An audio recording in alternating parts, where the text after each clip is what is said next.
Welcome to our YouTube channel. अभी 2 lecture तो हो गए कोऑर्डिनेशन कंपाउंड्स पे। अब ये 3rd लेक्चर है जिसमें हम देखेंगे सिर्फ 3 डेफिनेशंस। ओके, ज़्यादा कुछ नहीं लूँगी। अब ये 3 डेफिनेशंस में हमें कौन से डेफिनेशन देखना है। देखो, जैसे कि मैंने बोला कॉम्प्लेक्सेस, हम जब कॉम्प्लेक्सेस देखते हैं तो कॉम्प्लेक्सेस के एग्जाम्पल्स में कुछ बताती हूँ, जैसे कि कोऑर्डिनेशन कंपाउंड्स के एग्जाम्पल। देखो, एक एग्जाम्पल आता है प्लैटिनम NH3 ट्वाइस Cl2। ये जो मैंने ड्रॉ किया है स्क्वायर ब्रैकेट में, अंदर वो एक राउंड ब्रैकेट लिया, उसमें कुछ तो ट्वाइस ऐसा करके लिख दिया। देखो, अगर इसमें देखते हैं हम तो इसमें क्या क्या आता है। देखो, ठीक है, ये क्या आता है, स्क्वायर ब्रैकेट। ठीक है, स्क्वायर ब्रैकेट के अंदर जो फर्स्ट होता है वो ऑलवेज क्या होता है, तो एक मेटल एटम होता है। ठीक है, और उसके आगे अंडर दैट स्क्वायर ब्रैकेट जो कुछ भी आता है वो सब क्या होते हैं, तो लिगेंड्स होते हैं। वो क्या होते हैं, तो लिगेंड्स। Clear to everyone. कौन सा भी कॉम्प्लेक्स होने दो। देखो, दूसरा एक एग्जांपल लेती हूं मैं, K4FeCN6। ठीक है, अगर हम ये कॉम्प्लेक्स लेते, देखो इसमें भी ये क्या आता है वो भी मैं बताऊंगी आपको। देखो, स्क्वायर ब्रैकेट, ये पूरा भी एक कॉम्प्लेक्स ही है, कोऑर्डिनेशन कंपाउंड ही है। हमें पहले स्क्वायर ब्रैकेट पे फोकस करना है। स्क्वायर ब्रैकेट के अंदर जो फर्स्ट आता है वो क्या होता है, मेटल। उसके आगे जो कुछ भी आता है वो क्या होता है, लिगेंड। अगर ये स्क्वायर ब्रैकेट के बाहर जो कुछ भी लिखा है उसको बोलते हैं हम काउंटर आयन। इसको हम क्या बोलते हैं, काउंटर आयन। अब इन सब की हमें डेफिनेशन देखना है, मतलब ये स्क्वायर ब्रैकेट में जो पार्ट होता है उसको क्या बोलते हैं। अरे हाँ, और एक इंपॉर्टेंट बात रह गई, ये जो है इसका जो सिस स्ट्रक्चर, अब ये सिस ट्रांस क्या होता है ये भी हमें क्लास में देखना है। देखो, सिस, इसको बोलते हैं हम सिस प्लैटिन।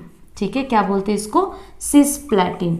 ये बहुत इंपॉर्टेंट हम बोल सकते हैं। इंपॉर्टेंट क्यों है, देखो, इसको यूज़ किया जाता है केमोथेरेपी में, मतलब जो कैंसर ट्रीटमेंट होता है ना, उसमें ये सिस्प्लैटिन को यूज़ किया जाता है। ठीक है, इसका भी ये सिस स्ट्रक्चर कैसा है वो हम सब बाद में देख सकते हैं। अभी फिलहाल तो इतना ही ध्यान रखना है कि कॉम्प्लेक्स जब लिखते हैं हम तो वो स्क्वायर ब्रैकेट में होता है, पहला आता है मेटल, उसके बाद आते हैं लिगेंड्स। ठीक है, तो अभी हमें क्या करना है, कौन से डेफिनेशन स्टडी करने हैं वो देखो।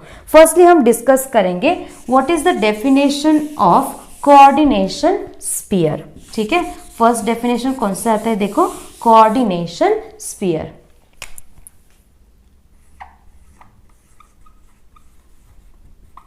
फर्स्ट डेफिनेशन कौन सी है, तो coordination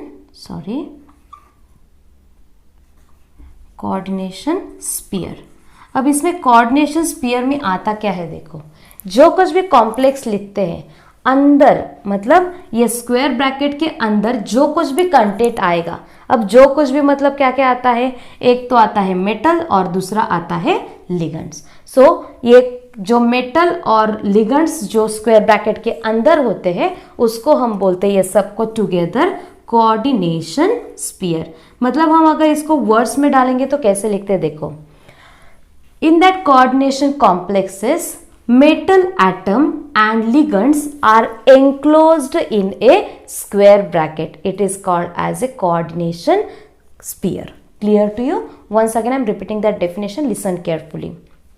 See, in that coordination complexes, metal atom and ligands are enclosed in a square bracket are called as a coordination sphere.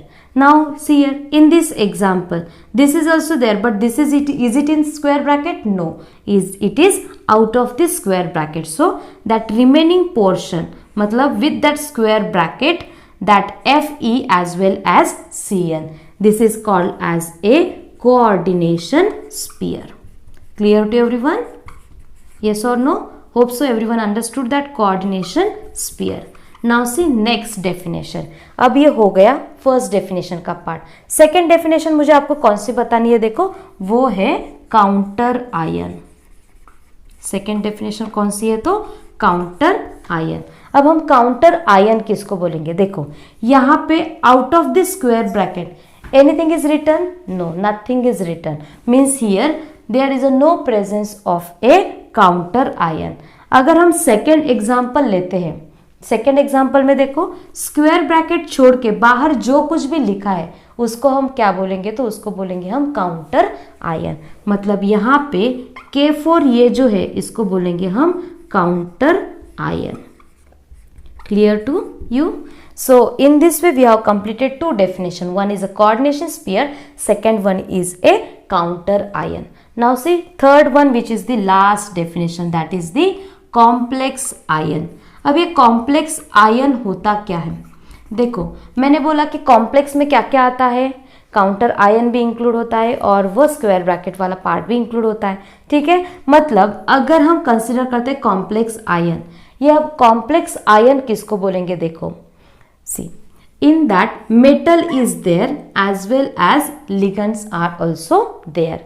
These metals and ligands together carry a net charge. That complex having the net charge, that is nothing but the complex ion. अब ये कैसे होता है देखो, मैं आपको बोल देती हूँ। ठीक है, अगर हम ये एग्जांपल देते हैं K4FeCN6, ठीक है, इसका अगर हम आयोनाइजेशन करेंगे तो आयोनाइजेशन कैसे होगा, 4K+। ये तो काउंटर आयन है, उसको हमें कंसिडर नहीं करना है, पर जो रिमेनिंग पोर्शन आता है उसको देखेंगे। देखो रिमेनिंग क्या है, FeCN6। देखो ये पहले इस पे कुछ चार्ज था क्या, नहीं था, मतलब इसका और इसका एडिशन कितना था, तो 0। अगर हम 4+ साइड में निकाला तो ऊपर कितना आएगा, 4- आएगा, मतलब जितना पॉजिटिव उतना ही निगेटिव, मतलब ये रहा 4-। अभी देखो इसको हम बोलेंगे कॉम्प्लेक्स आयन। क्यों, क्योंकि ये जो मेटल एटम है और ये जो लिगेंड है, together they carry a net charge. That net charge carrying metal and ligand is nothing but the complex ion. समझ में आया सबको? अब तक ये था हमारा सब कोऑर्डिनेशन कंपाउंड्स का थर्ड लेक्चर का पार्ट। नेक्स्ट लेक्चर में थोड़ा सा हमें क्या करना है, 3 डेफिनेशंस डिफरेंट देखना है, जिसका हमें ऑब्जेक्टिव पॉइंट ऑफ व्यू में बहुत इंपॉर्टेंट है। ठीक है, यहाँ पे हमारा खत्म होता है ये थर्ड लेक्चर। होप सो आपको ये पसंद आएगा। वही बातें फिर से करूंगी, आपको हमारा चैनल सब्सक्राइब करना है ताकि आपका 12th का कोऑर्डिनेशन कंपाउंड कंटिन्यूअसली कंप्लीट हो जाएगा और उसके बाद हम डिस्कस करने वाले हैं ऑब्जेक्टिव्स। ठीक है, thank you all of you.